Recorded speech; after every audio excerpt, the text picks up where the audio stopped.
მოგესალმებით, თქვენ უყურებთ სდასუ ტევის საინფორმაციო გამოშვებას. დღის მთავარ თემებს საბა ხვიჩია გაგაცნობთ.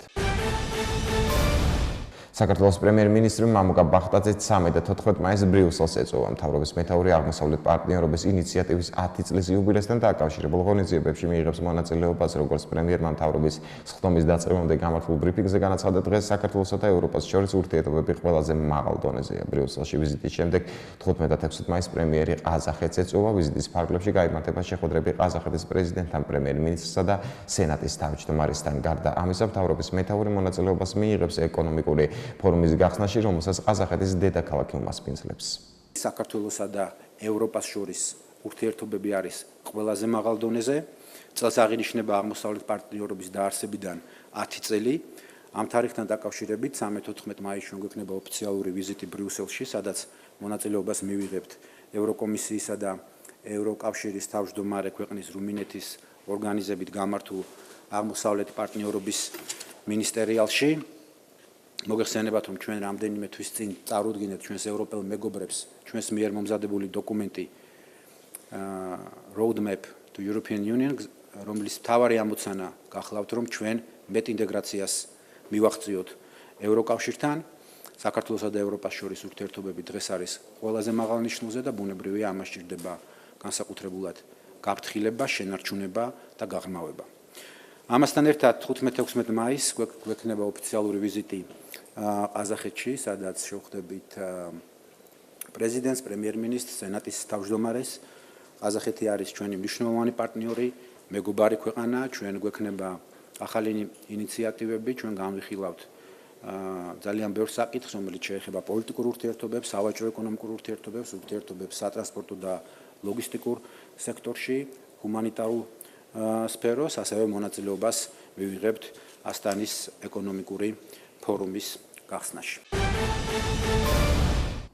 წამების პრევენციის ევროპული კომიტეტის შინაგან საქმეთა სამინისტროს დროებითი მოთავსების იზოლატორისა და მიგრაციის დეპარტამენტის დროებითი განთავსების ცენტრის საქმიანობის პოზიტიურად აფასებს. აღნიშნულთან დაკავშირებით მინისტრის მოადგილე ნათია მეზრიშვილმა ბრიფინგი გამართა.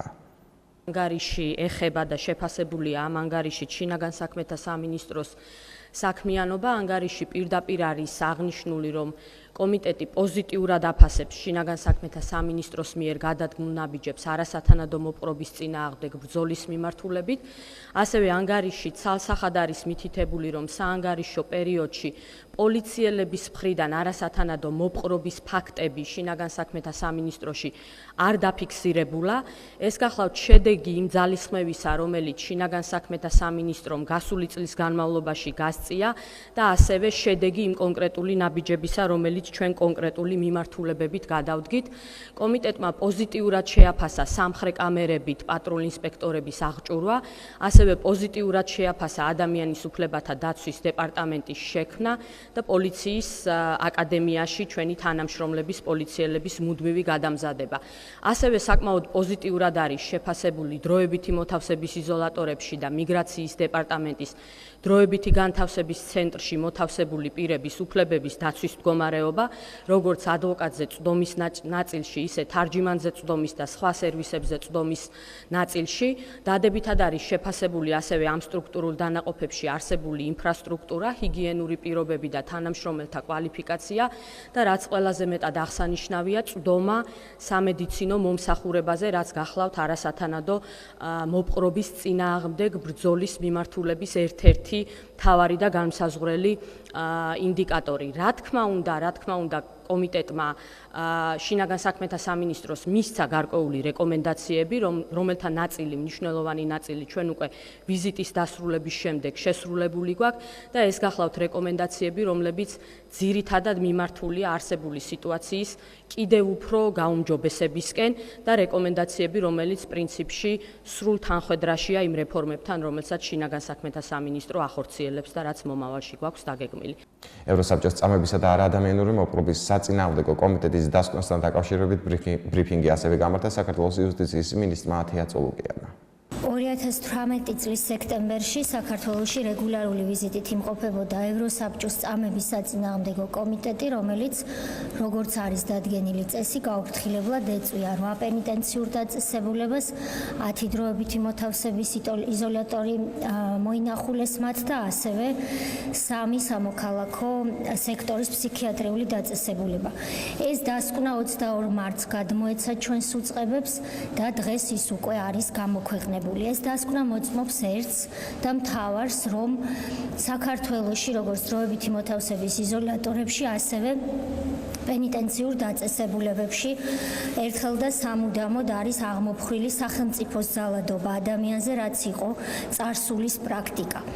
მე მინდა პირველ რიგში ჩემს კოლეგებს შინაგან საქმეთა სამინისტროდან მივულოცო ის წარმატება, რაც ამ დასკვნაში არის ცალსახად ხაზგასმული, უფრო მეტიც სიპიტის ხელმძღვანელმა ამას წინათ ინტერვიუში განაცხადა, რომ ქართული დროებითი მოთავსების იზოლატორების მართვის მოდელი, რომელიც ჩვენს შინაგან საქმეთა სამინისტროს აქვს, არის ის მოდელი, რომელსაც სხვა ევროპული ქვეყნები უნდა იზიარებდნენ. რაც შეეხება პენიტენციურ სისტემას, ჩვენ სიპიტი შემოდგომაზე გვეწვია მაშინ, როდესაც ორი სისტემა, სასჯელახსრულება და იუსტიცია, გაერთიანებული იყო სულ 2 თვის მანძილზე.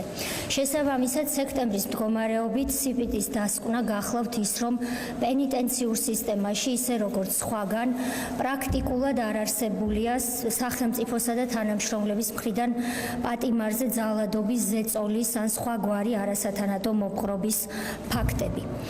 ასევე აღნიშნულია პოზიტიურად, რომ მათი ბოლო 2014 წლის ვიზიტის შემდეგ პატიმართა მთლიანი რიცხვი საქართველოში არ გაზრდილა, რაც უზრუნველყოფს იმას, რომ გადატვირთულობის პრობლემა ჩვენს ციხეებში არის მთლიანობაში აღმოფხვილი. პოზიტიურად არის შეფასებული საკანონმდებლო მრავალმხრივი ცვლილებები, რაც ჩვენ განვახორციელეთ ამ ხელისუფლების პირობებში. პირველ რიგში ხაზგასმულია არასრულწლოვანთა მართლმსაჯულების კოდექსი და ნომერ 11 დაწესებულება, რომელიც ამ კოდექსის წყალობით აღარ არის გადატვირთული და ბავშვთა უფლებები პენიტენციურ სისტემაში არის მაღალი ხარისხით დაცული. დადებითად არის შეფასებული სახელმწიფო ინსპექტორის შესახებ კანონი, რომელიც სხვა უწყებების ჩართულობით იუსტიციის სამინისტროს ინიციატივით შემუშავდა და ძალიან მალე შევა ძალაში. პოზიტიურად არის შეფასებული ჩემი წინამორბედის ძალისხმევით ნომერ 7 დაწესებულების დახურვა, რაც მრავალი წლის რეკომენდაცია გახლდათ სწორედ სიპიტისა და ასევე პოზიტიურად არის შეფასებული 2013 წლიდან გაწეული ძალისხმევა ციხეებში ჰეპატიტის სხვადასხვა სახის და ტუბერკულოზის აღმოფხვრის მხრივ მიღწეული წარმატებები. მნიშვნელოვანია უკვე ჩემი მმართველობის პერიოდისთვის და იმ სამომავლო გეგმობისთვის, რომ სიპიტი დადებითად აფასებს რუსთავში 2 ახალი პენიტენციური დაწესებულების მშენებლობას. ჩემი მხრიდან დავძენ, რომ ამ ინფრასტრუქტურის წყალობით ჩვენი ძველი მემკვიდრეობასთან დამშვიდობებას შევძლებთ, როგორიც არის ამ ქალაქისთვის საკმაოდ პრობლემური და ძველებური მოდელი ნომერ 17 დაწესებულების სახით, რომელიც უნდა გაუქმდეს. ასევე დადებითად არის შეფასებული ლაითურის ახალი პროექტი მშენებლობის დასრულება, რაც მინდა ყველას ვუთხრა, რომ გეგუთის ნომერ 14 ძველებური ტიპის დაწესებულების ჩანაცვლების საშუალებას მოგცემს. მატერიალური პირობები ციხეებში არის დადებითად შეფასებული, მათ შორის ბათუმსა და ეგრეთ წოდებულ მატროსოვის ციხეში და სამედიცინო მომსახურებაც, თუ არ ჩავთვლით ფსიქიატრიული მკურნალობის დარგში არსებულ ხარვეზებს პენიტენციურ დაწესებულებებში, არის დადებითად ასევე შეფასებული. რა თქმა უნდა, სიპიტის აქვს კრიტიკაც, აქვს რეკომენდაციებიც. პირველ რიგში გამოვეხმაურები იმ შეფასებას, რომელიც არის ქსნის დაწესებულების ვიზიტისას გამოთქმული, ეგრეთ წოდებული პატიმართა შორის იერარქია გახლავთ ამ დასკვნაში მოყვანილი და გაკრიტიკებული. ეს პრობლემა ჩვენთვის რა თქმა უნდა ცნობილია, ვინაიდან პატიმართა შორის იერარქია, როგორც 2004 წელს, ასევე 2012 წლის ნოემბერში სიპიტიმ ჩვენს სახელმწიფოს უსაყვედურა და რეკომენდაციებიც იქნა გაცემული, თუმცა პრობლემა დღეს კვლავ არსებობს და ერთადერთი გამოსავალი ამ პრობლემის სწორი მენეჯმენტისთვის და ევროპული ტიპის ციხეების სისტემაზე გადასვლისთვის გახლავთ ახლებური ინფრასტრუქტურის შექმნა. თანამშრომლებზე მეტი ზრუნვა ეს არის რეკომენდაცია პენიტენციურ დაწესებულებებში, რაც ორი სისტემის გაერთიანების შემდეგ დაწყებულია და გაგრძელდება, რომ სახელმწიფო იყოს ძლიერი, ხოლო პატიმართა უფლებების უფრო მაღალი ხარისხით დაცვა სიპიტის აზრით გადის ახლა უკვე, ვინაიდან წამების პრობლემები აღმოფხვილია, მათ უკეთეს რესოციალიზაცია, რეაბილიტაციაზე, რაც ასევე არის აღიარებული იუსტიციის მინისტრის 22 თებერვლის ბრძანებით.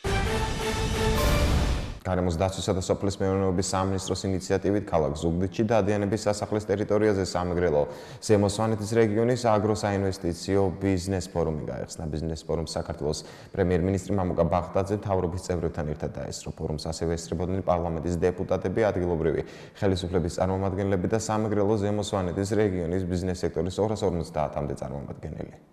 ასეთი ფორმატი აგროსაინვესტიციო ბიზნეს ფორუმი, რომელიც ფაგრებში დღეს შევიკრიბეთ, არის ძალიან მნიშვნელოვანი წინაპირობა იმისთვის, რომ ჩვენ მეტი შევძლოთ სოფლის მეურნეობაში.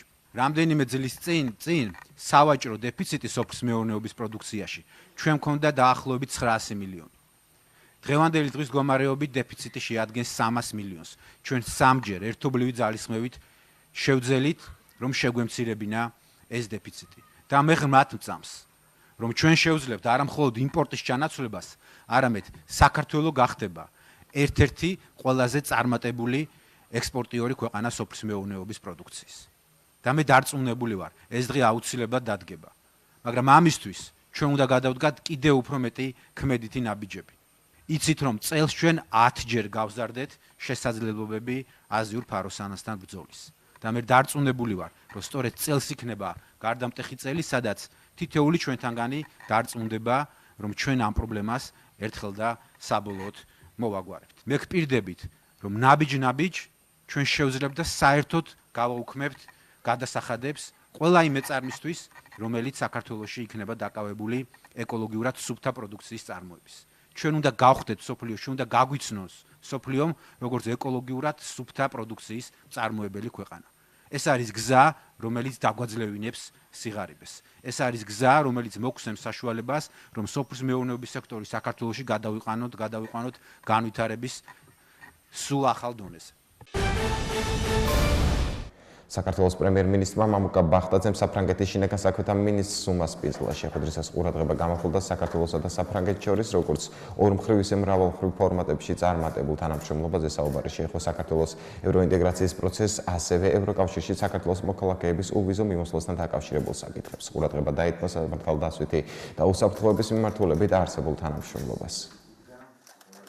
მიგრაციისა და ორგანიზებული დანაშაულის საკითხები განიხილა საქართველოს პრეზიდენტმა საომე ზურაბიშვილმა საფრანგეთის შინაგან საქმეთა მინისტრთან შეხვედრისას. საქართველოს პრეზიდენტმა აღნიშნა, რომ საქართველოს ხელისუფლება მუშაობს არალეგალური მიგრაციის შემცირების მიმართულებით. საქართველოს და საფრანგეთის მხარის ერთიანი პოზიცია ყველაფერი გაკეთდეს უვიზო მიმოსვლის შეჩერების მექანიზმის თავიდან. ასაცილებლად შეხვედრაზე ისაუბრეს ასევე საქართველოს პრეზიდენტის ინიციატივაზე, რომელიც საქართველოში წლის ბოლოს მიგრაციის თემაზე კონფერენციის ჩატარების გულისხმობს. განიხილეს თავშესაფრის მაძიებელთა რიცხვის შემცირების საკითხები. ვიზო მიმოსვლასთან დაკავშირებული საკითხები განიხილა საფრანგეთის შინაგან საქმეთა მინისტრთან შეხვედრისას. საქართველოს იუსტიციის მინისტრმა შეხვედრისას მხარეები შეთანხმდნენ მონაცემთა გასვლის მეტ ინტენსიურობაზე, მათ შორის პასპორტების შესახებ, რაც საფრანგეთის მთავრობას საშუალებას მისცემს სრულყოფილი ინფორმაცია მიიღოს საქართველოს იმ მოქალაქის შესახებ, რომელიც მათ ქვეყანაში მიემგზავრება. შინაგან საქმეთა მინისტრმა 19 მაისის შვალედური და რიგარეში არჩევნების თავისუფალ, დემოკრატიულ და უსაფრთხო გარემოში ჩატარების უზრუნველს აყოფა სპეციალური ბრძანება გამოცა. ბრძანების თანახმად ტერიტორიულ ერთეულებში მოქმედი შესაბამისი სტრუქტურული დანაყოფები წინასაარჩევნო კამპანიის მიმდინარეობისას და უშუალოდ არჩევნების დღეს თავენ სამოქმედო არეალში სამართალდარღვევათა პრევენციას და მათზე დროულ რეაგირებას უზრუნველყოფენ. გარდა ამისა, ბრძანება ყველა პოლიციელს სამსახურეობრივი მოვალეობის შესრულებისას პოლიტიკური ნეიტრალიტეტის პრინციპის მკაცრად დაცვას ავალდებულებს. კიდევ ერთი ღონისძიება, რომელიც შინაგან საქმეთა სამინისტრომ არჩევნების მშვიდ გარემოში ჩატარების უზრუნველსაყოფად უკვე გაატარა. ეს არის მემორანდუმის გაფორმება ცენტრალურ საარჩევნო კომისიასთან. დოკუმენტს ხელი საქართველოს შინაგან საქმეთა მინისტრმა გიორგი გახარიამ და ცენტრალური საარჩევნო კომისიის თავმჯდომარე თამარ ჟვანიამ მოაწერეს. მემორანდუმით განისაზღვრა საარჩევნო პერიოდში მხარეთა შორის თანამშრომლობისთვის დამატებითი ფორმები და შესაბამისი სამართლებრივი ჩარჩო დოკუმენტი ასევე ითვალისწინებს არჩევნების დღეს ხმის მიცემის პროცესის მშვიდ და თავისუფალ გარემოში ჩატარების უზრუნველსაყოფად მხარეთა თანამშრომლობას, ერთობლივი ღონისძიებებისა და სამუშაო შეხვედრების ორგანიზებას. მთავრობა ცივი იარაღის შესახებ არსებული რეგულაციების გამკაცრების ინიციატივით გამოდის. შესაბამისი საკანონმდებლო ცვლილება მთავრობას წარედგინა. როგორც პრემიერ-მინისტრმა მთავრობის ხდომის დაწყებამდე გამართულ ბრიფინგზე განაცხადა, ამ თემაზე სამოქალაქო საზოგადოების არგუმენტირებული მოთხოვნა არსებობდა. ცივი იარაღის ახალი კანონის შესახებ დეტალური განმარტება შინაგან საქმეთა მინისტრის მოადგილე ნათია მეზრიშვილმა გააკეთა. ცივი იარაღთან დაკავშირებით რამდენიმე ფაქტორი იყო, რომლის გამოც საკანონმდებლო ცვლილებების დაინიცირება გადავწყვიტეთ. ძალიან მნიშვნელოვანი საკანონმდებლო პაკეტია, რომელსაც დღეს მთავრობამ მხარი დაუჭირა და იმედია, რომ პარლამენტიც მხარს დაუჭერს. მიზანი გახლავთ საზოგადოებრივი უსაფრთხოების კიდევ უფრო მეტად უზრუნველყოფა და ამ დანაშაულის წინააღმდეგ ბრძოლის კიდევ უფრო მეტად გააქტიურება. რეალურად პრაქტიკაში პოლიცია არის ყოველდღიურ ცხოვრებაში ვამბობ ძალიან აქტიური ცივი იარაღების ტარების გამოვლენის კუთხით. მაგალითად 2019 წელს მიმდინარე წელს ჩვენ სხვადასხვა საგამოძიებო და საპროცესო მოქმედებების ჩატარების შედეგად ასობით ცივი იარაღი გვაქვს ამოღებული. გარდა ამისა ეს გახლავთ საზოგადოების მოთხოვნა, რაზეც არაერთხელ ყოფილა საუბარი, ჩვენ ეს მოთხოვნა გავითვალისწინეთ და აი ამ აქტიურობასთან ერთად, პრაქტიკაში აქტიურობასთან ერთად გადავწყვეტეთ, რომ ის საკანონმდებლო ვაკუუმი, რაც საკანონმდებლო დონეზე არსებობდა, განსაკუთრებით ცივი იარაღით ვაჭრობის მიმართულებით, გაყიდვის მიმართულებით, ეს ვაკუუმი ამოგვევსო, იმიტომ რომ დღეს კანონით ისჯება ტარება, როგორც ადმინისტრაციული წესით, ისე სისხლის სამართლის წესით, მაგრამ გაყიდვის საკითხები სათანადოდ არ არის დარეგულირებული, რის გამოც ცივი იარაღი არის ადვილად ხელმისაწვდომი არასრულწლოვნებისთვის. ამიტომ ერთ-ერთი მიზანი ამ კანონპროექტის გახლავთ არასრულწლოვნებზე ხელმისაწვდომობის შეზღუდვაც ცივი იარაღის. მე ვიტყოდი, რომ უპირველესი მიზანი, იმიტომ რომ დღეს გაყიდვა შეუძლია ყველას და ამასთანავე ცივი იარაღი იყიდება ყველგან, მათ შორის სკოლების მიმდებარე ტერიტორიაზე, რაც ბუნებრივია არასრულწლოვნებისთვის მარტივად ხელმისაწვდომს ხდის. ამიტომ გაყიდვის საკითხები დარეგულირებულია, არასრულწლოვნებზე ვეღარ გაიყიდება, აკრძალულია ცივი იარაღის გაყიდვა ამ კანონპროექტით, ასევე გარკვეულ რისკ ჯგუფებზე, მათ შორის მაგალითად ნასამართლელ პირებზე იქნება აკრძალული გაყიდვა. მეორე მნიშვნელოვანი კომპონენტი ამ კანონპროექტის ტარების ნაწილში, როგორც ადმინისტრაციული, ისე სისხლის სამართლებრივი სასჯელები მკაცრდება და ალბათ დაისმევა შეკითხვა, გაყიდვის ნაწილში ბუნებრივია საკანონმდებლო ცვლილებები არ ეხება საოჯახო და საყოფაცხოვრებო დანიშნულების დანებს. აქ საუბარია ისეთ ცივი იარაღებზე, რომელიც კანონით აკრძალულია და ასეთად არის მიჩნეული საქართველოს კანონმდებლობით და ერთი კიდევ მნიშვნელოვანი საკითხი, რომელიც ამას უკავშირდება, რა თქმა უნდა, ეს საკანონმდებლო ცვლილებები არ ნიშნავს იმას, რომ დანებით დანაშაულის ჩადენის აბსოლუტური პრევენცია მოხდება. ეს საკანონმდებლო ცვლილებები უბრალოდ ნიშნავს იმას, რომ მაქსიმალურად შეიზღუდება წვდომა ცივი იარაღზე, განსაკუთრებით არასრულწლოვნების ნაწილში. ეკონომიკისა და ამდგრადი განვითარების სამინისტროს ინვესტორებთან ურთიერთობაზე პასუხისმგებელი მინისტრის მოადგილის შტატი დაემატა. ახალი მოადგილეები პრემიერ-მინისტრმა მთავრობის ხდომაზე დაამტკიცა. როგორც მამუკა ბახტაძემ ხდომის დაწყებამდე გამართულ ბრიფინგზე განაცხადა, ინვესტორებს ერთი პანჯრის პრინციპით ეკონომიკისა და ამდგრადი განვითარების სამინისტრო მოემსახურება, ხოლო მინისტრის მოადგილე ინვესტორებთან ურთიერთობაზე პასუხისმგებელი იქნება არა მხოლოდ ინვესტორებამდე, არამედ ინვესტიციების განხორციელების შემთხვევაში. მთავრობამ უშუქო დასახლებებში მზის პანელების დასამონტაჟებლად 2 მილიონი ლარი გამოყო. პრემიერ-მინისტრის თქმით, შესაბამისი პროექტი უკვე მომზადებულია. მთავრობის მეთაურის ინფორმაციით, ძირითადად საუბარია ისეთ დასახლებებზე, რომელსაც უნიკალური ტურისტული პოტენციალი აქვს და იქიდან გამომდინარე, რომ მოსახლეობას ელექტროენერგიაზე წვდომა არ აქვს, მათი განვითარება ფერხდება. პრემიერ-მინისტრმა პროგრამის განხორციელებისთვის გაწეული მნიშვნელოვანი მხარდაჭერისთვის USAID-ს განსაკუთრებული მადლობა გადაუხადა. გლდანის სავატიმროს ჯალდებულები დაწესებულების ტერიტორიაზე სოფლის მეურნეობის სფეროში დასაქმდებიან. პროექტი საქართველოს იუსტიციის მინისტრის ინიციატივით და საფრანგეთის საქართველოს სავაჭრო და სამრეწველო პალატის ხელშეწყობით ხორციელდება. დაწესებულების ერთ-ერთ ეზოში დამუშავდა 3000 კვადრატული მეტრი მიწის ნაკვეთი, სადაც პატიმრები ქართული ჯიშის ჟოლოს, ფრანგული ჯიშის ნეზს, ლობიოს, კალათის ფურცლს, ფურცლებს, არშიტოქს, პომიდორს და მარწყვლს მოიყვანენ. მოყვანილი მოსავლის რეალიზაციაში პატიმრებს საფრანგეთის საქართველოს სავაჭრო და სამრეწველო პალატა დაეხმარება, რათა რეალიზაციიდან მიღებული თანხა მათი შემოსავლის წყაროდ იქცეს. მიწის დამუშავების პროცესი 8 და 9 მაისს მიმდინარეობდა და მასში ნომერ მერვე დაწესებულებაში განთავსებული მსჯავრდებულებიც იყვნენ ჩართულნი. ზოგიერთი მათგანი უვადო პატიმარია. დედაქალაქის მერი კახა კალაძე კოსტავას ნომერ 71-ში არსებული სკვერის რეაბილიტაციის პროცესს გაეცნო. ჩატარებული სამუშაოები თბილისის მერის საბურთალოს რაიონის გამგეობმა გაიოს ვასაძემ გააცნო. კოსტავას ნომერ 71 გამგეობამ 10 ავტოფარეხის დემონტაჟი განახორციელა და მის ნაცვლად გამწვანებული ტერიტორია მოაწყო. დაინტერესებული საზოგადოებისთვის სკვერის პირვანდელი მდგომარეობის ამსახველი ფოტოებიც იყო წარმოდგენილი. პროექტის შედეგად 2000 კვადრატული მეტრი ფართობზე საბავშვო გასართობი მოედანი, საფეხმავლო ბილიკები და LED განათების სისტემა მოეწყო. ასევე განთავსდა სკვერისთვის საჭირო ინფრასტრუქტურა და ტერიტორია ცოცხალი ხობით შემოისაზღვრა. დაითესა ბალახი, 16 სახეობის 800-მდე მცენარე დაირგო და სარწყავი სისტემა დამონტაჟდა. საბურთალოს რაიონის გამგეობის დაკვეთით სამუშაოები კომპანია Green Service Plus-მა აწარმოა. პროექტის ღირებულება 293,661 ლარს შეადგენს. დასასვენებელი სკვერი მოეწყო ორხევშის თანამედროვე სტანდარტების შესაბამისი სივრცე თბილისის საკრებულოს თავმჯდომარემ და სამგორის რაიონის მაჟორიტარმა დეპუტატმა გიორგი ტყემალაძემ რაიონის გამგებელთან კახა ბერგულედანთან და საკრებულოს წევრებთან ერთად დაათვალიერეს. სკვერის კეთილმოწყობა ადგილობრივი მოსახლეობის თხოვნის შედეგად გადაწყდა. მისივე თქმით, აღნიშნულ ტერიტორიაზე საბავშვო ატრაქციონები, ფიტნეს ტრენაჟერები და გარე განათებების ბოძები დამონტაჟდა. ჩავლაძის ქუჩის მიმდებარედ განთავსებული სკვერის მოსაწყობად სამგორის რაიონის გამგეობამ ბიუჯეტიდან 197,000 ლარი გამოყო. მესამე ქვეითი ბრიგადის 31 ბატალიონი საქართველოს თავდაცვის მზადყოფნის პროგრამაში ოფიციალურად ჩაერთო. მეოთხე როტაციის გახსნის ცერემონიალს ვაზიანში თავდაცვის მინისტრი ლევან იზორია, თავდაცვის ძალების მეთაური გენერალ-ლეიტენანტი ვლადიმერ ჩაჩებაია და მოწვეული სტუმრები დაესწრნენ. 31 ბატალიონი მომზადებას 13 კვირის განმავლობაში გაივლის და წვრთნას 2 აგვისტოს დაასრულებს. საქართველოს თავდაცვის მზადყოფნის პროგრამაში უშუალოდ თვამდე 31 ბატალიონმა წინამოსამზადებელი 6 თვიანი სწავლება სენაკსა და ნორიოში ინდივიდუალურ ათეულისა და 20-ეულის დონეზე გაიარა. სულ ეს იყო ჩემს მხოლოდ არსებული ინფორმაცია. ახლა კი ეთერში ამინდის პროგნოზის დროა. მე კი დროებით გემშვიდობებით ნახვამდის.